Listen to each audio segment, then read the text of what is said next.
Chers professeurs, je salue tout le monde, chers invités, chers honorables invités. Donc, je commence par rendre un vibrant hommage à notre maître, comme Pam l'a fait tout à l'heure, professeur Saliou Mbaye, qui est une grande personnalité qu'on ne présente plus. Et nous sommes tous redevables, que ce soit des archivistes en premier, mais aussi nous, bibliothécaires documentalistes, qui ont eu à bénéficier vraiment de son expertise, de son expérience. Et rien qu'en utilisant vraiment aussi ces publications dans le cadre de nos travaux.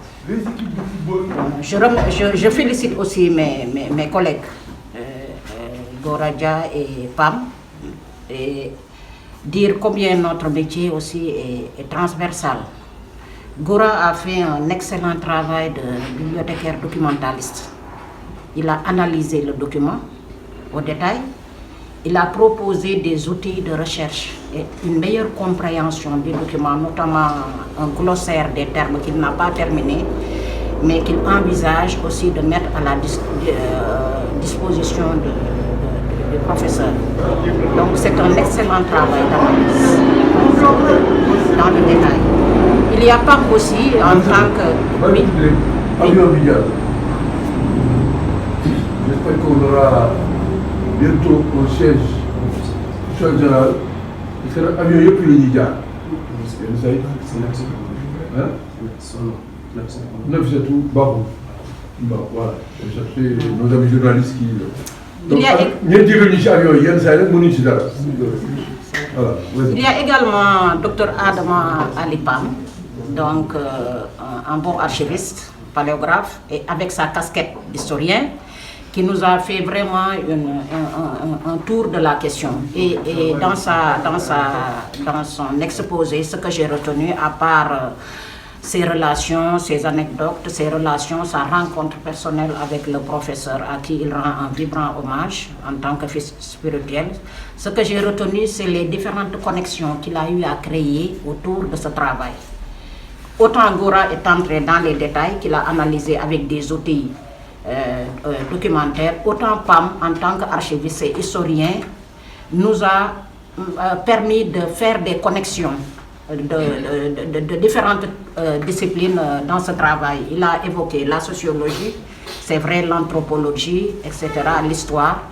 Donc, professeur Saliou Mbaye, à travers ce travail, on a une lecture vraiment complète, une lecture sociologique, anthropologique, lecture d'historien, lecture d'archiviste à travers les sources, etc., etc. Donc, c'est dire combien ce travail a été vraiment très apprécié. Je les félicite et rends un vibrant hommage à mes deux collègues. Une autre contribution que je voulais faire, ce qui m'intéresse vraiment dans le document, qu'il faut encourager à lire, ce sont les valeurs qui sont évoquées. Nous avons reçu pas une éducation vraiment très traditionnelle par rapport à notre génération, mais nos parents sont toujours là, nos aînés sont toujours là. C'est vrai que les valeurs s'effritent comme on dit, mais quand même pas tant que ça par rapport à la génération à laquelle on appartient. Donc ce qui m'intéresse, parce que nous avons été éduqués aussi, et je me reconnais aussi dans certaines valeurs. Et peut-être la plupart des personnes qui sont là. Donc, ce que je retiens à côté de ces valeurs, c'est, à mon avis, ce sont des vecteurs vers l'unité. Ces valeurs sont, la lecture qu'on doit faire, les valeurs, on les retrouve partout, que ce soit chez le Wolof, le Serer, le Mandjak, le Djola, etc. Ce que je retiens, la lecture que j'ai, c'est que ce document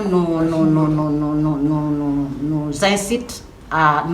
c'est un vecteur d'unité. Les valeurs constituent, à mon avis, un vecteur d'unité.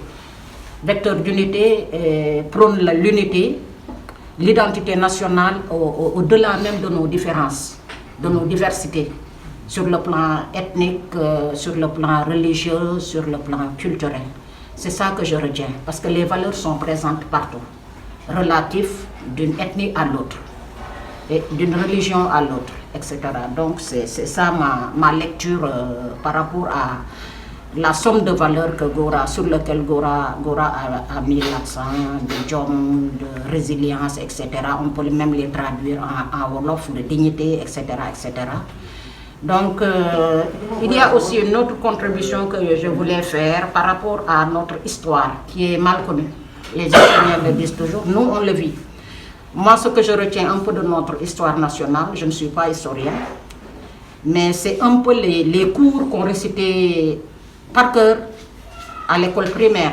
Et il y a des bribes qui restent sur nos figures historiques et religieuses, sur les résistances, etc., sur les royaumes, les terroirs, mais toujours, il faut reconnaître que notre histoire est mal connue. Donc, c'est un excellent travail de mémoire, ce travail de professeur Saliou Mbaye, et ça entre dans un cadre général de travail de mémoire au niveau national.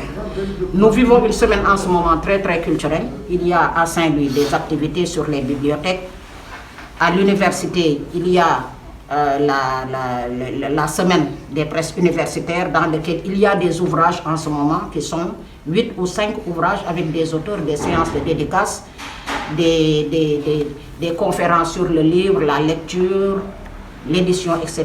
Donc je pense que c'est un moment extrêmement symbolique et la recommandation que je voulais faire, surtout à AGS, c'est une excellente initiative, ce que le professeur Bouba Diop a dit tout à l'heure. Nous allons vers un cycle de conférences sur les terroirs et que ce premier est ouvert par le document de l'ouvrage de M. Saliou Mbaye et que prochainement il y aura quelque chose sur le Gandiolé, etc., etc. Donc je pense qu'il y a un travail de synergie à faire autour de ces différentes initiatives.